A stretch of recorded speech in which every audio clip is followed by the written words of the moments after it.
We can speak to Nicolas Tenzer, visiting professor at Sciences Po University in Paris. Hello to you, Nicolas. Thank you for speaking to Paris Direct. On Monday, Hungary's leader, Viktor Orban, takes over the rotating presidency of the European Council. Some have called Orban pro-Russian. Others say that's missing some nuance. How would you characterize his position on this war between Ukraine and Russia? Well, I think that's basically, Orban is certainly a pro-Putin guy, but of course he also knows that he needs the EU, which is also important in this story is that before the rotating presidency of Hungary, the other EU leaders have secured at least negotiation accession talks with Ukraine and Moldova. And I think that from this point of view, that's reassuring because we cannot expect certainly the Hungarian presidency to take new initiatives regarding the support to Ukraine and the delivery of weapons. And I think that even during this presidency, all the other EU member states will do their best to just prevent Hungary to block any kind of new initiative. So with Hungary taking over that presidency, you think we're in for a prolonged period of inaction? Well, everything will depend, of course, of the result also of the election in France. That's a true concern because if we have the major power in the EU right now, France, who was very active in supporting Ukraine. You remember the stance of President Macron saying that he wants to send military instructors to Ukraine, that he wants to provide Ukraine with Mirage 2000 new fighter jets. Everything could be, certainly jeopardized.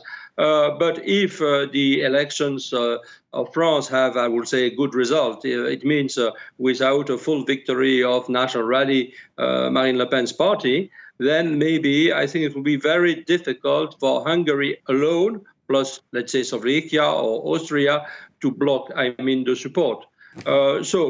We will see after Monday or mostly after the July the 7th, the second round of the election in France, what could happen. Yeah, and even then, let's not forget, we have a U.S. presidential election in November. What happens if Donald Trump's in the White House?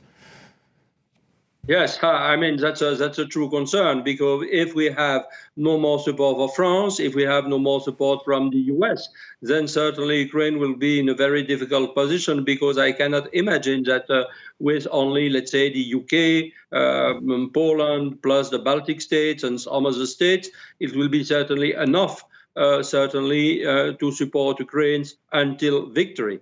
And right now, also, we have this concern. I was in Kiev at the beginning of this month. Everyone say, well, that was very good to unblock, the deadlock in the U.S. Congress. We welcome all the support for the other member states. We welcome all the security agreements that we have right now. And just after that was signed a new security agreement between Ukraine and the EU.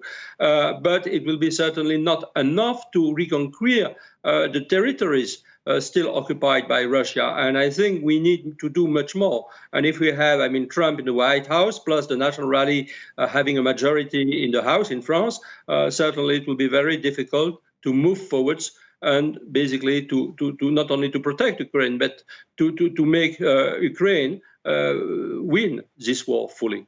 Yeah, Ukraine's president, Volodymyr Zelensky, said he's drawing up what he calls a comprehensive plan for how he believes the war with Russia should end. Of course, that would likely include Ukraine's territorial integrity.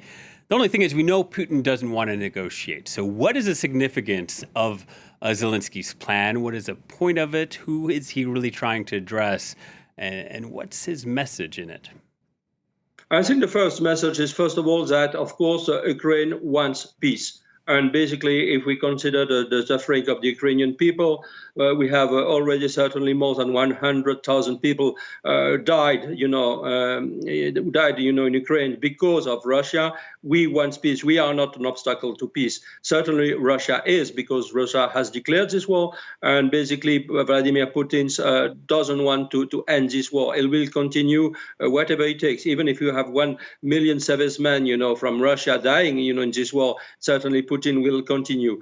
And we also know that, in the 10 points peace plan of Zelensky, and I think that the new peace conference will certainly, endorse this plan, there must be a full territorial integrity of Ukraine guaranteed by all the allies, and not only, NATO, but also some southern country. That's what we expect. Let's be very clear. First of all, if we give up on some territories, that will be a full surrender. That will be certainly a breach of international law. And it will mean that the West will have lost, any kind of legitimacy to say that it is abiding by international law. And the second thing is that we perfectly know that as long as we have Ukrainian territories occupied by the Russians, it means more torture, summary execution, deportation of children, which is a crime of genocide under the conventions of December 9th, 1948. So we cannot accept to give Mr. Putin a license to kill. And that's why we have basically not to surrender. We have to continue. Yeah, in about 2 weeks' time, the U.S. is hosting the NATO summit. The security alliance will be marking 75 years since its creation there. Do you expect Vladimir Putin to send a message to hang over that anniversary? Well, certainly, I think that Putin, will continue with, his threats, and all the narratives that the war of NATO against Russia and this kind of thing. But first of all, we have not to buy into this kind of narrative. But having said that, I am rather pessimistic because we still know that the US and Germany oppose a full membership of Ukraine to NATO right now. In Vilnius summit last year, I was there on July 11th and 12th. Basically, it was a kind of remake of the Bucharest summit of 2008. There was no clear signal for Ukraine's accession to NATO. There was no date, no full commitment.